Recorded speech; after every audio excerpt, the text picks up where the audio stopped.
आपने ये career pursue करने का कैसे सोचा? किसी ने हमको सजेस्ट किया कि तुम इतना फोटोग्राफी वगैरह करता हो तो तुम न्यूज़पेपर के लिए क्यों नहीं। फोटोग्राफी में भी मेरी नज़र सबसे पहले उन सब्जेक्ट पर पड़ता था which says some negative story against the administration. आपके करियर का एक सबसे जो आपने डेंजरस इवेंट कवर किया हो?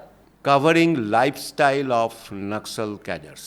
That was the one of the most dangerous coverage. मेरा वाला मोटरसाइकिल जो था ना उसका पिकअप थोड़ा कमजोर था, तो वो नीचे उतर के जब चढ़ने गया तो उलट गया मोटरसाइकिल, सो वी फेल। इधर उधर नज़र घुमा के देखा, 10 women are standing with a military dress with gun. तो आप क्या एडवाइस देना चाहेंगे? जेन्युइन फोटो जर्नलिज्म अगर आपको करना है तो आपका लाइफ में हार्डशिप रहेगा।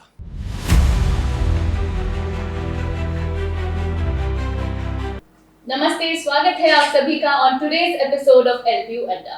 मैं हूं आपकी होस्ट अनिंदिता और आज हमारे इस एपिसोड में जुड़े हैं एक ऐसी पर्सनालिटी जो बहुत से नामचीन मीडिया हाउसेस में काम कर चुके हैं, जैसे कि इंडिया टुडे। इन्होंने अपनी करियर की शुरुआत की 1982 से और तब से इन्होंने बहुत सारे अवार्ड्स भी प्राप्त किए, जैसे कि भारत सरकार की ओर से 2008 में इन्हें नेशनल अवार्ड से भी सम्मानित किया गया। तो आइए मिलते हैं हमारे आज के गेस्ट से, mister Ranjan Basu. Welcome sir. आपका ये 3 डेकेड लॉन्ग करियर और आपका पहला पॉडकास्ट है ये? जी, पहला पॉडकास्ट है। It's an honour sir. Thanks. तो सर शुरू से शुरुआत करते हैं। जी, आपका बचपन कैसा रहा है सर? उस टाइम पे जब कैमरास हर जगह पे नहीं होते, अभी तो गली कूचे में दो साल के बच्चे के पास भी कैमरा मिल जाएगा। जी जी। उस टाइम पे जब कैमरास इतने इजीली अवेलेबल नहीं होते थे, तब आपने ये करियर परस्यू करने का कैसे सोचा? नहीं, बचपन में से मैं स्टार्टिंग से ये कैरियर परस्यू नहीं कर रहा हूँ। एक्चुअली फ़ोटो खींचने का मुझे एक शौक़ था बचपन से ही। तो मेरे घर में एक छोटा सा कैमरा था, इटालियन कोई कैमरा था मेरे पिताजी का लिया हुआ, तो मैं उससे फ़ोटो वगैरह खींचता था। वही शूट करते करते जब मैं स्कूल लाइफ में था तो घर का फ़ोटोग्राफ्स वगैरह करते थे, लेकिन उसके बाद धीरे धीरे मैं जब कॉलेज वगैरह में गया तो ये इट्स बिकेम माई हॉबी। तो हॉबी में ट्रांसफ़र हुआ। हॉबी में ट्रांसफ़र होने के बाद, बिकॉज उस समय फ़िल्म की ज़माना थी, अब जब डिजिटल हो गया है, उस समय फ़िल्म खरीदना पड़ता था, तो दैट वाज ए कॉस्ट। सो पिताजी से लेना पड़ता था पैसा। तो पिताजी से लेते देते एक समय ऐसा आया कि वो फ्रीक्वेंसी ऑफ आस्किंग मनी थोड़ा ज़्यादा हो गया। मतलब पहले महीना में 1 फिल्म का पैसा मांगते थे, उसके बाद 2 फिल्म का मांगने लगे, उसके बाद 4 फिल्म का मांगने लगे। तो एक दिन पिताजी ने बुला के हमको कहा कि बेटा तुम्हारा हॉबी तो अच्छा है, हाँ यू लाइक इट, मैं भी पसंद करता हूँ, लेकिन थोड़ा कॉस्टली है। तो अगर तुम रॉ मटेरियल का इंतज़ाम खुद कर सको तो अच्छी बात है, ठीक है। तो वहाँ से फिर मुझे सोचना पड़ा कि फ़ोटोग्राफी से कैसे मैं इनकम कर सकता हूँ। तो मेरे जो भी वेल विशर्स थे साथ में, उन लोगों ने कहा कि एक काम करते हैं, हम लोग बर्थडे वगैरह या किसी का मैरिज सेरेमनी है उसमें अगर कोई कहते हैं तो हम लोग उसको शूट करेंगे और उसमें से पैसा आएगा, और उससे हम लोग रॉ मटेरियल ख़रीद के फिर फिल्म खरीदेंगे और उसके बाद फिर हम लोग रोड पर निकल पड़ेंगे शूट करने के लिए। तो उस तरीके से शुरुआत हुई मेरी सो कॉल्ड प्रोफेशनल फ़ोटोग्राफी की बात अगर हम करें तो वहाँ से शुरू हुआ मेरा। तो ये करते करते उसके बाद जब मैं कॉलेज वगैरह में एडमिशन हो गई हमारी, तब final year of my graduation में किसी ने हमको सजेस्ट किया कि तुम इतना फ़ोटोग्राफी वगैरह करता हो तो तुम न्यूज़पेपर के लिए क्यों नहीं काम करते हो। तो मैंने कहा कि मुझे कोई आइडिया नहीं है न्यूज़पेपर की पिक्चर्स के बारे में, लेकिन मैं जो पिक्चर शूट करता था फ्रॉम द बिगिनिंग, मैं स्ट्रीट फोटोग्राफी ज़्यादा करता था। और स्ट्रीट फोटोग्राफी में भी मेरी नज़र सबसे पहले उन सब्जेक्ट पर पड़ता था which says some negative story against the administration. मतलब कहीं कूड़ा जमा पड़ा है, कहीं नाला जाम है, कहीं किसी जगह पर जंगल हो गया है जहाँ साफ़ होना चाहिए था, कहीं रोड टूटा हुआ है, इन सब चीज़ों पर ज़्यादा नज़र पड़ता था। क्यों पड़ता था आई डोंट नो, मेरा कोई इंटेंशन नहीं था उस तरीके का, लेकिन उस पर पड़ता ज़रूर था कि जो म्यूनिसिपल कॉरपोरेशन का जो काम है उसमें क्या कमियां हैं, ये नज़र पड़ता था हमको। तो मैं वो सब शूट करता था। तो वही पिक्चर्स देख कर शायद मेरे उस फ्रेंड्स को दिमाग में आया कि I can do work for newspaper also. तो मुझे एक न्यूज़पेपर से परिचय कराया गया उनके एडिटर से। तो एडिटर ने कहा कि यार ऐसे कैसे हम अपने सेक्शन में ले लें, so I don't have any idea. तो उन्होंने मुझे ये किया कि अच्छा ठीक है, ऐसा करो कि यू गो टुडे और टुमारो मॉर्निंग और यू आप कुछ पिक्चर शूट करो अपने मन से, जिसके बारे में तुमको लगता है कि it should appear in the newspaper. ये उन्होंने मुझे कहा।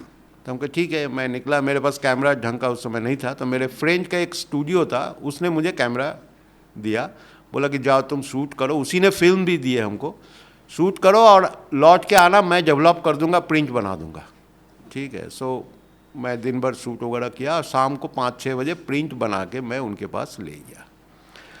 उसमें मुझे अभी भी याद है कि जो 2 पिक्चर मैंने दिए थे एडिटर के सामने। एक पिक्चर था कि चूँकि मैं पटना से हूँ, तो पटना का मेडिकल कॉलेज हॉस्पिटल का जो मेन गेट है, उसके सामने कूड़े का बहुत बड़ा ढेर लगा हुआ था। तो एक पिक्चर वो था, और दूसरा पिक्चर ये था कि एक लाइट पोस्ट के ऊपर एक बरगद का पेड़ निकल आया था, जो कि काफ़ी बड़ा हो गया था। और हमको हुआ कि अगर ये अभी नहीं काटा जाएगा, कुछ दिनों के बाद ये और ज़्यादा बड़ा होगा, तो वो पोल जो है वो क्रैक करेगा। तो क्रैक करेगा तो वो पोल गिर सकता है, एंड जिसमें हाई टेंशन वायर्स है, तो चलते फिरते लोगों को किसी कोई एक्सीडेंट हो सकता है। ये मेरे दिमाग में चला, तो मैंने उसको भी शूट किया। उसके बाद एडिटर ने कहा था कि आप पिक्चर ला करके मुझे सिर्फ दोगे नहीं, साथ में हमको ये बताओगे कि ये किस पेज में जाना चाहिए, और जिस पेज के बारे में आप सजेस्ट करोगे उसके बारे में आपको कारण भी बताना पड़ेगा कि आप क्यों सोचते हो कि ये न्यूज़पेपर के अमुक पेज में जाना चाहिए। बिकॉज एज यू नो कि every page of A newspaper has a specific department. कोई पेज स्पोर्ट्स संभाल रहा है, कोई लोकल न्यूज़ कर रहा है, और जो फर्स्ट पेज होता है that goes to national news और इंटरनेशनल बिग न्यूज़। इस तरीके का डिवीज़न किया हुआ रहता है। तो मैंने वो 2 पिक्चर प्रिंट बना के गए, और मैंने उनको कहा कि जो पेड़ वाला पिक्चर है it can go in the 3rd page, the local page, और एक मेडिकल कॉलेज के सामने इतना बड़ा कूड़ा का ढेर है, it should go in the 1st page. तो उन्हें पसंद आया, और उन्होंने कहा कि तब हम ऐसा करते हैं, मुझे बहुत पसंद आया दोनों पिक्चर, लेकिन एक ही दिन में दोनों यूज़ नहीं करेंगे। सो तुम सजेस्ट करो कि 1st पेज वाला पहले यूज़ करें या 2nd पेज वाला। तो मैंने कहा कि अब मेरे लिए तो नया फर्स्ट टाइम था, तो मैंने उसको सजेस्ट किया कि ये 1st पेज वाला पिक्चर जो है, जो PMCH मतलब पटना मेडिकल कॉलेज हॉस्पिटल के सामने जो कूड़े का ढेर है, इसको आप 1st पेज में यूज़ कीजिए और उसको रख दीजिए, उसको कल आप लोकल पेज में यूज़ कर सकते हैं। तो that was my first picture as a photo journalist in a newspaper. ठीक है। एंड नेक्स्ट डे मेरा इतना ये था कि मैं सुबह 5 बजे से इंतज़ार करता रहा कि वो न्यूज़पेपर कब आएगा देने के लिए, क्योंकि मेरे घर में आज नहीं आता था। मेरे घर में कोई इंग्लिश न्यूज़पेपर आते थे, तो मैं खड़ा हो गया कि उस वेंडर को पकड़ूंगा कि वो आज न्यूज़पेपर दो, और मैंने ये तय किया था कि जितने पीसेज होंगे उसके बाद सब ले लेंगे हम, क्योंकि फर्स्ट टाइम मेरा उसमें क्रेडिट लाइन आने वाला था। ठीक है। तो वो आया 6-7 बजे पेपर देने आया, उससे मैंने आज ले लिया और उसमें मैंने किया, and I was so happy. So from there it started the journey of photo journalism. तो उन्होंने मुझे अडॉप्ट किया, मुझे ले लिया, जॉब दे दी मैं, and I started working there. So that was the first, from there I started. Very great sir. तो सर मेरा नेक्स्ट क्वेश्चन आपसे ये होगा कि आपको कभी भी आपने हमेशा स्ट्रीट फोटोग्राफी की है, आपको कभी भी, अभी हम देख रहे हैं कि फैशन फोटोग्राफी, फूड फोटोग्राफी ये अपने पीक पे है, हाइक पे है, आपको कभी मन नहीं किया कि मैं इस फील्ड को भी ट्राई करूं या कुछ नया ट्राई करूं या स्विच कर जाऊं, वैसा कुछ आपका मन नहीं किया? नहीं, मुझे मेरा कभी मन नहीं किया, क्योंकि ओवरऑल मेरा जो कैरेक्टरिस्टिक्स है, मैं बचपन से ही थोड़ा बदमाश किस्म का आदमी हूँ। ठीक है। और अभी भी मैं मानता हूँ कि मैं बदमाश हूँ। ठीक है। मतलब मैं बहुत शॉर्ट टेम्पर्ड हूँ, और अभी के हालात में आप कह सकते हो कि नियर अबाउट 30% लेस हो गया है शॉर्ट टेम्पर। ठीक है। 30% less short temper is not also a good. हाँ, तो शॉर्ट टेम्पर्ड हूँ, और पेशेंस थोड़ा हमको कम है फोटोग्राफी के उसमें, इन द सेंस कि आप जो फैशन फोटोग्राफी वगैरह के बारे में बात की, उसमें थोड़ा पेशेंस की ज़रूरत है क्योंकि लाइट सेटिंग वगैरह करने में काफ़ी टाइम लगता है, ठीक है। और मैं फोटोग्राफी में एक और चीज़ पर मुझे बहुत ज़्यादा मैं जोर देता हूँ कि मैं किसी भी तरह के आर्टिफिशियल फोटोग्राफी में मेरा इंटरेस्ट नहीं रहा। हाँ, तो हमको कोई भी सब्जेक्ट आप दे दीजिए, फैशन का ही अगर आप कहें कि इनको रोड पर ले जा करके फैशन फोटोग्राफी करना है, तो I will do it more easily than studio. मैं किसी भी लाइट कंडीशन में मैं इस पिक्चर को शूट कर सकता हूँ। और चूँकि शॉर्ट टेम्पर्ड था इसलिए उतनी देर तक मतलब पेशेंस रखना with the staffs and other, वो मेरे लिए थोड़ा था। और मुझे वो स्ट्रीट में एडमिनिस्ट्रेशन के खिलाफ पिक्चर शूट करने में मुझे बहुत मज़ा आता है और आज भी मज़ा आता है हमको। हाँ, बहुत सारे पिक्चर्स हैं जो मैं अभी भी शूट करता हूँ, लेकिन अभी का जो हालात है उसमें मैं उसको पब्लिश नहीं कर सकता हूँ, इसलिए मैं पब्लिश नहीं करता हूँ कहीं पर भी। लेकिन ये इंटरेस्ट शुरू से ही है कि on the street and natural day light इसमें शूट करेंगे। So that's why I never went for this all this things, including wedding photography भी मैं कभी नहीं किया हूँ। और मुझे अपने जान पहचान परिचित किसी को अगर बहुत ज़्यादा ये हुआ कि भाई मैं इतना हाईली रेटेड वेडिंग फोटोग्राफर से मैं नहीं करा सकता हूँ, तो वो अगर बहुत ज़्यादा रिक्वेस्ट किए तो मैं थोड़ा बहुत उनके लिए कर देता हूँ। अदरवाइज़ मैं प्रोफेशनली वेडिंग फोटोग्राफी भी पसंद नहीं करता हूँ। उसमें सबसे पहली बात इसलिए मैं वेडिंग फोटोग्राफी नहीं करता हूँ कि वो जो है ना, आपने खाना खाने के लिए तैयारी कर रहे हैं और किसी ने बुला कर, ओए फोटोग्राफर क्या यार तुम अभी खाना खा रहे हो, हाँ यहाँ फ़ोटो खींचो यार, तुम खाना खाने के लिए आए हो क्या? तो दैट आई डोंट लाइक, ठीक है। तो इसलिए मैं कभी नहीं गया उस ब्रांच में। सर अभी आपने बात भी की कि अभी के समय में आप फोटोज खींचते हैं लेकिन आप पब्लिक नहीं कर सकते फॉर सर्टेन रीजंस।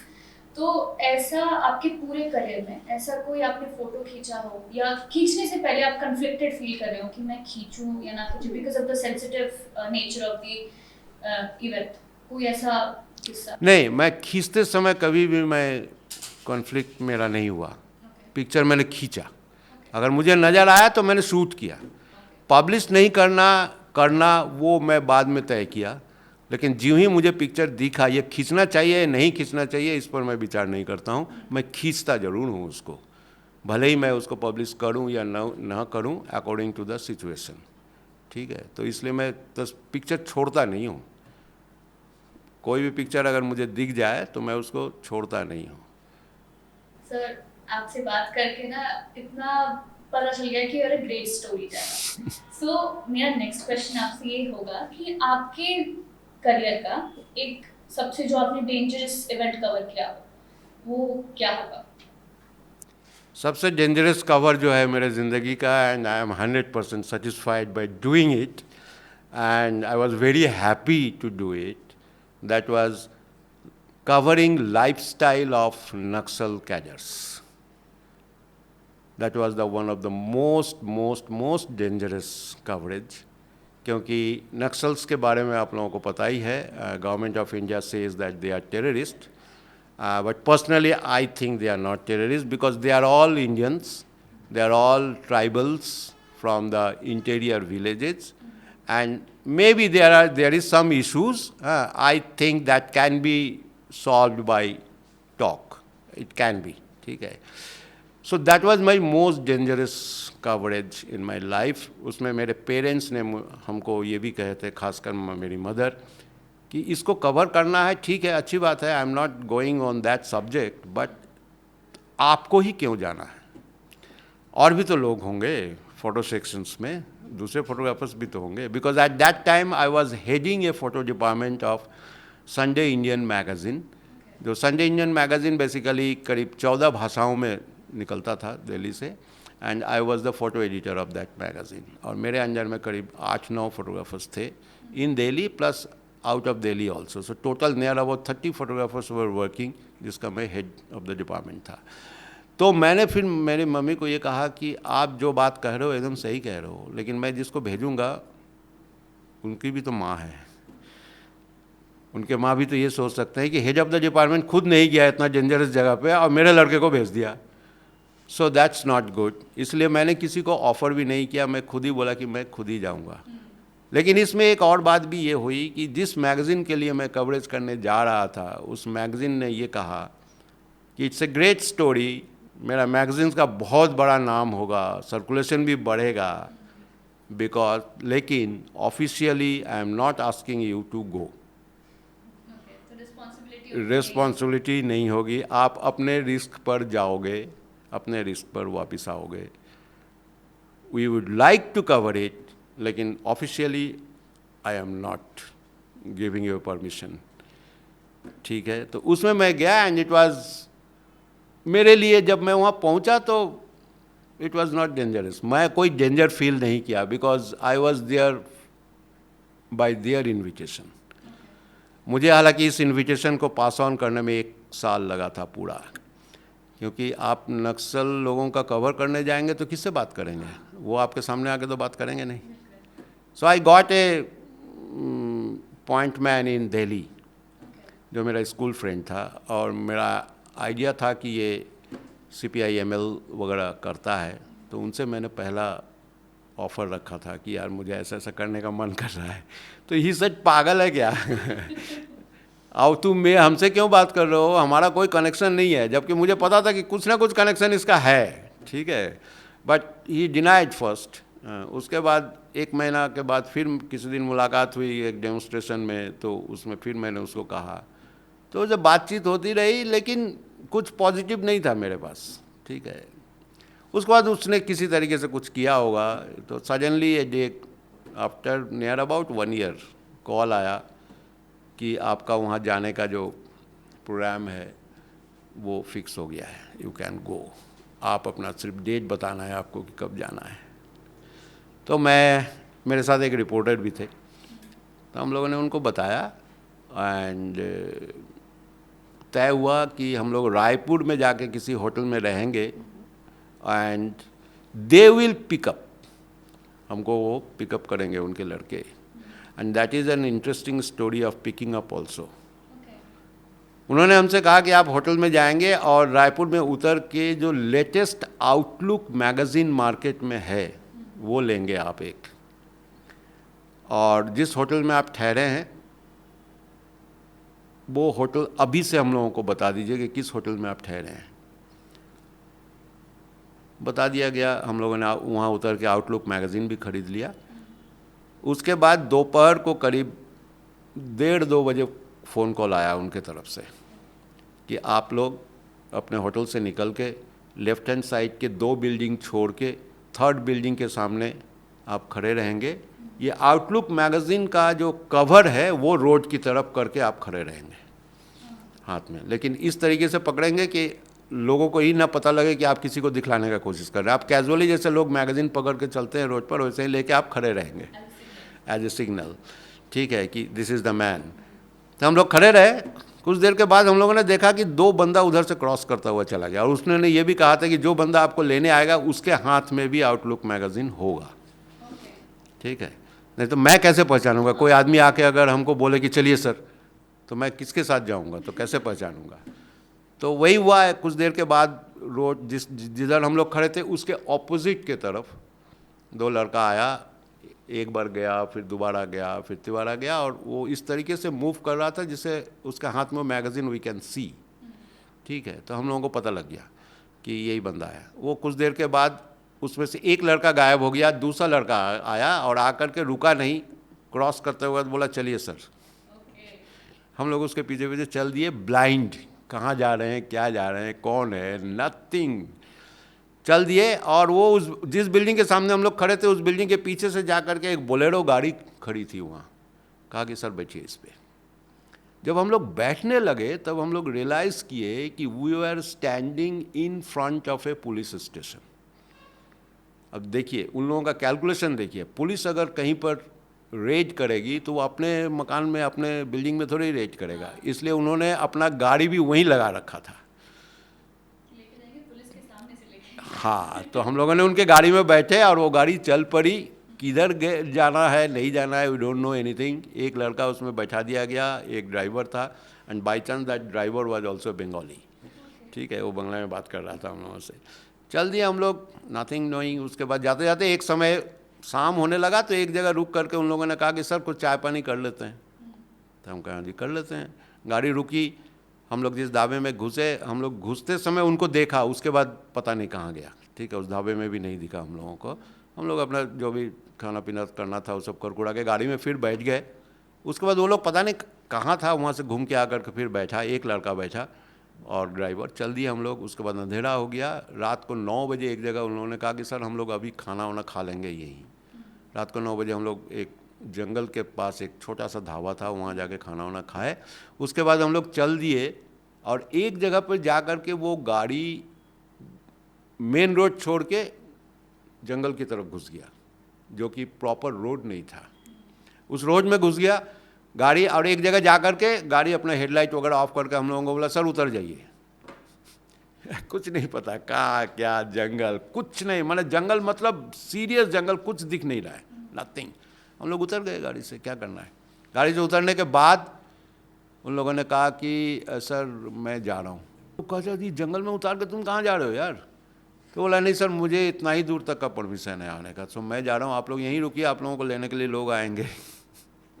वो गाड़ी लेके चला गया। हम लोग जंगल में खड़े हैं, जंगल में से ही एक बंदा निकल के आया, बोला सर चलिए। उनके साथ कुछ दूर पैदल गए। उसके बाद एक मोटरसाइकिल, 2 मोटरसाइकिल देखा गया, उसमें हम लोगों को बैठाया गया। जंगल के अंदर मोटरसाइकिल गया। एक जगह एक नदी थी जो ड्राई नदी थी, उसके अंदर से मोटरसाइकिल को ऐसे नीचे उतर के ऊपर चढ़ना था। तो मेरा रिपोर्टर जिस मोटरसाइकिल में था वो तो क्रॉस कर गया, ये मेरा वाला मोटरसाइकिल जो था ना उसका पिकअप थोड़ा कमज़ोर था, तो वो नीचे उतर के जब चढ़ने गया तो उलट गया मोटरसाइकिल। सो वी फेल, ठीक है, फेल हो गिर गए। उसके बाद वो मोटरसाइकिल वाला भी बस सॉरी उरी बोलने लगा, सर चोट तो नहीं लगी। अब जब चोट भी लग जाएगी तो क्या कर लोगे यार, गिरा तो दिए ही हो। तो गिरा उड़ा गया। उसके बाद एक जगह ले जा करके फिर उसी अंधेरे जगह पे ले जा करके रोका गया और उतारा गया। और एक सामने एक झोपड़ी नुमा था, बोला कि सर इसके अंदर चले जाइए। उसमें देखे कि एक बंदा, एक ढिबड़ी, जानते हैं हिंदी में ढिबड़ी किसको कहा जाता है? केरोसिन तेल का लैंप। केरोसिन तेल का लैंप, उसको हिंदी में ढिबड़ी बोलते हैं। तो ढिबड़ी जला के एक बंदा खड़ा था, उसका चेहरा भी दिखाई नहीं दे रहा है कैसा बंदा है क्या है। So we went inside and कुछ देर के बाद एक और बंदा आया कि बोला कि सर अभी आप लोग सो जाइए, खाना तो आप लोग खा ही लिए होंगे, कल सुबह 6 बजे मिलते हैं। एक छोटा सा कमरा था, उसमें एक पलंग, एक खटिया जिसको कहते हैं, खटिया था, और एक ही खटिया था, हम लोग 2 आदमी थे। तो एक ज़मीन पे सो गए, एक खटिया पे सो गए। नेक्स्ट डे मॉर्निंग में जब उठे 6 बजे हम लोगों को उठा दिया गया। उठ करके उस रूम के बाहर एक बड़ा सा चबूतरा टाइप का था, उस पर बैठे, चाय वाय आने लगा। उसके बाद अचानक मैं इधर उधर नज़र घुमा के देखा कि हमारे चारों तरफ near about 10 women are standing with a military dress with guns, AK-47, 303, 1-shot rifle, हर एक तरीके का गन लेकर के मिलिट्री ड्रेस में चारों तरफ खड़े हैं। एंड 10 लोगों में करीब 8 लेडीज़ थे एंड 2 were the men। तो मैंने अपने रिपोर्टर कहा कि गुरु कहाँ हैं, चारों तरफ गन लेके बंदे खड़े हैं। तो वहाँ से हम लोगों का जर्नी शुरू हुआ और वो लोग हम लोगों को लेकर के जंगल में चलने लगे। The routine was that every day you have to walk from 7 o'clock to 11 o'clock, then there will be a lunch, and after lunch again from 2 o'clock to 6 o'clock you have to walk one place to another place. During this every day we have to cross a river and a small mountain. That was the fixed routine कि river cross करना है, mountain cross करना है। तो लोग हमेशा हम लोगों को कहते थे कि सर वो लंच थोड़ा अच्छा से कर लीजिए, पहाड़ चढ़ना है। हम कहे यार अच्छा से मतलब इतना नहीं खा सकते भाई, हम इतना ही खाते हैं, इतना ही खाएंगे, उससे ज़्यादा नहीं खा सकते। तो इस तरीके से हम लोग उनके साथ रहे। But that was most dangerous, क्योंकि उन लोगों ने भी हम लोगों को वार्निंग दी थी कि अगर बाई चांस कोई एनकाउंटर टाइप का कोई सिचुएशन बनता है तो आप लोग कहीं इधर उधर अपने मन से जाने का कोशिश नहीं करेंगे। हम लोग जिधर जाएंगे उधर ही आप चलेंगे, और हम लोग जो जो चीज़ करेंगे वैसा ही आपको भी करना है, otherwise you will be dead अगर इनकाउंटर हुआ तो। क्योंकि पुलिस आपको कैमरा देख कर आपको छोड़ेगा नहीं, because you are travelling with us, so you are also a Naxal. So there was a rule कि नक्सल देखना है तो यू हैव टू शूट, बचाने का कोई सीन नहीं है वहाँ। और उस समय छत्तीसगढ़ में एक नया रूल पास हुआ था उनके असेंबली से कि अगर किसी के ऊपर संदेह है कि ये नक्सल है तो उनको आप अरेस्ट करोगे and there will be no bail, no court dates for next 6 month. तो वो भी डर था। So that was my most dangerous and most adventurous coverage of my life. कितने दिन रहे थे सर? 14 दिन थे उन लोगों के साथ, 14 दिन थे। बाय ऑल टाइप ऑफ, कोई कन्फ्रंटेशन का पिक्चर का हमको खींचने का कोई इंटरेस्ट नहीं था। I was there to shoot their lifestyle, क्या खाते हैं, कैसे रहते हैं, कैसे सोते हैं, दिन भर चलने के बाद क्या करते हैं। All are normal human activity they were doing. जो लेडीज़ लोग थे वो लोग दिन भर चलने के बाद शाम को जब रेस्ट की जगह बैठते थे तो हमारे इंडियन लेडीज़ लोग जनरली, माने शहर के लोग तो नहीं करते हैं लेकिन अभी भी थोड़ा सा शहर के बाहर के लोग अभी भी करते हैं कि शाम को वो लोग फ्रेश होते हैं, ठीक है ना, बाल वाल झाड़ते हैं, बाल ठीक से बांधते हैं, ठीक है, थोड़ा हाथ पाँव में क्रीम वगैरह लगाते हैं। हाँ, तो वो लोग भी करते हैं, मैं वो भी करते हुए देखा। वो पिक्चर भी मैंने शूट किया, मेरे पास है वो पिक्चर जिसमें वो लोग ऑयल, उन लोगों के पास ऑयल तो मतलब क्या, अब लैक्मे का क्रीम तो नहीं मिलेगा लेकिन कोकोनट ऑयल वो अपने पैर में, अपने हाथों में लगा रहे हैं, अपने शरीर में लगा रहे हैं, बालों को ठीक से झाड़ रहे हैं, उनको बांध रहे हैं, ये सब कुछ वो लोग करते हैं। They are all normal human being. So that was my biggest thing. बहुत अच्छा लगा सर। एक और बात आपने बोली कि एनकाउंटर का चांस रहता है, तो ऐसा वो एक इकलौता केस तो होगा नहीं, और भी बहुत सारे होंगे जिसमें एनकाउंटर वैसा कुछ हुआ भी होगा। नहीं हुआ था एक जगह हम लोगों के साथ हुआ भी कि अचानक एक जगह हम लोगों को रुकना था सुबह का ब्रेकफास्ट के लिए। अच्छा। एक जगह रुकना था तो हम लोग वहाँ रुके, कैमरा बैग रख करके मैं हाथ में कैमरा ले करके इधर उधर को शूट करता। अचानक उसमें से एक कैडर आया और बोला कि सर चलिए हम लोगों को भी यहाँ से चलना है। हम क्या हो गया, बोला नहीं वो कुछ इन्फॉर्मेशन आया है कि पुलिस मूवमेंट हो रही है, ठीक है। सो उस गांव में पुलिस का आने की संभावना बन रहा था, तो इसलिए हम लोग वहाँ से चल पड़े। एनकाउंटर तो फेस नहीं किए लेकिन हम लोग वहाँ से चल पड़े। इनका होता ये था कि इनका जो ओवरऑल सिस्टम है दैट इज़ एकदम हमारे देश के जो डिफेंस या सिक्योरिटी का जो सिस्टम है वही सिस्टम है इनका भी। वो जहाँ हम लोग रुकते थे उसका 3 लेयर सिक्योरिटी होता था उनका। एक गांव वाले का सिक्योरिटी होता था, और हम लोगों ने जब पूछा था कि पुलिस अगर अचानक आ जाएगी तो कैसे क्या होगा, तो बोला कि सर ऐसा है कि पुलिस इस स्पॉट पर जहां हम लोग खड़े हैं यहाँ आने के 1.5 घंटा मिनिमम पहले हमारे पास इन्फॉर्मेशन आ जाएगा कि पुलिस मूवमेंट हो रहा है। बोला वो कैसे, बोला वो सिक्योरिटी सर्कल है हम लोगों का, तो जब पुलिस चलेगी अपनी गाड़ी से या पैदल तो वहाँ का बंदा खबर देगा आगे के बंदा को कि पुलिस मूवमेंट हो रहा है, फिर वो दौड़ के आके आगे के बंदा को खबर करेगा कि पुलिस मूवमेंट हो रहा है। तो ऐसे करते करते करीब 1.5 घंटा पहले हमारे पास खबर आ जाएगा and we will move it from here. तो उसमें कोई दिक्कत नहीं है, सो डोंट वरी। तो सारा घर बार छोड़ के उनको जाना पड़ता है।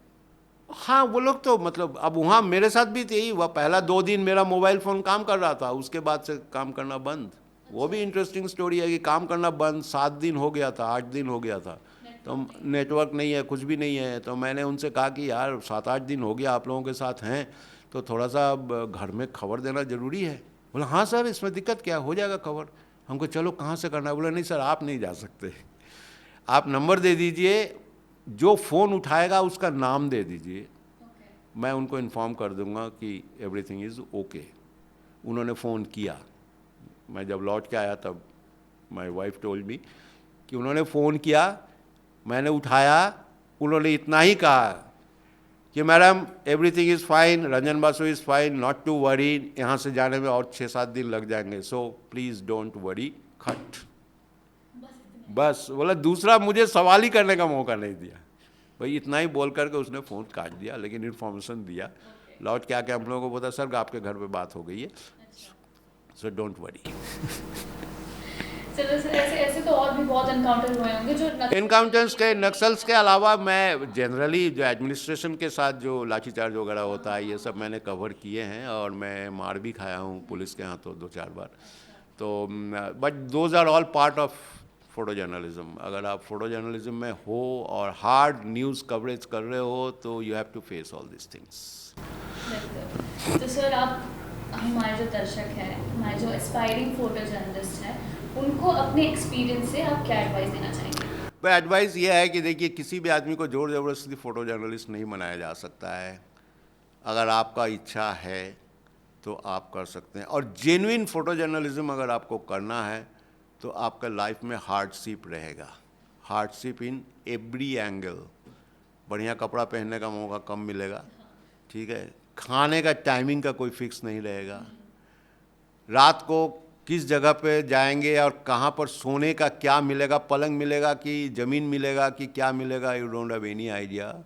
सो you have to be habituated with all this things. और ये हार्ड कोर लाइफ अगर आप जीने के लिए राजी हो, then you can go for photo journalism. But it's a great branch of photography. मैं एंजॉय खूब किया हूँ, अभी भी मैं एंजॉय करता हूँ कि अगर मुझे कहीं पर न्यूज़ कवरेज है और मुझे खबर मिल गया तो मैं रुकता नहीं हूँ।